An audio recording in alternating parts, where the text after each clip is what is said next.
Let's do an update of my investment portfolio on Trading 212. We just hit a new milestone. We're at 80,000 in the stocks and shares ISA, which is amazing. And then I'm keeping my emergency fund, my short-term savings and tax money in the other account. So we're going to start with my stocks and shares ISA. It's currently sitting at 80,000 and my rate of return over the whole period of time is 48%. I have been investing in this exact portfolio for the last 2 years, but before that I was on different platforms. As you can see, the majority of my money is in this first pie here.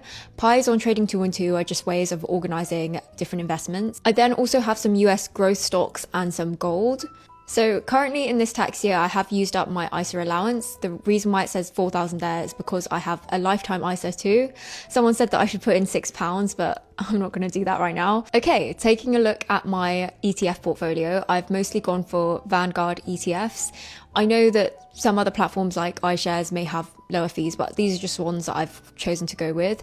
I chose the distributing versions of these ETFs because I personally like to see the dividends come in. As you can see here, most of the money is in the S&P 500, but then I also have the mix of these bottom two, which basically makes up an all-world fund.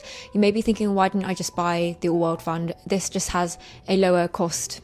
So as you guys can see here, I don't have much money in individual stocks. I much prefer passive long-term investing with ETFs, but I do like investing, so I do this for fun. But obviously investing in individual stocks is so much more risky than ETFs. And then finally, the most recent addition to my portfolio is iShares Physical Gold. I bought into this earlier this year, and gold's having an amazing time this year. I think a lot of investors are concerned about inflation and market volatility, and gold is one of the ways to hedge against that. So I feel that it's a nice addition to the portfolio, but it's really a tiny portion of it. In my general investment account where I keep my short-term savings, this is kind of like my high yield savings account, even though it doesn't like technically count as one. I've just chosen to invest in one all-world fund. I know that sounds kind of contradictory because in my other portfolio I've like chosen those two split, but I was feeling really lazy when I set it up, and I don't like selling investments, so I'm just leaving it there.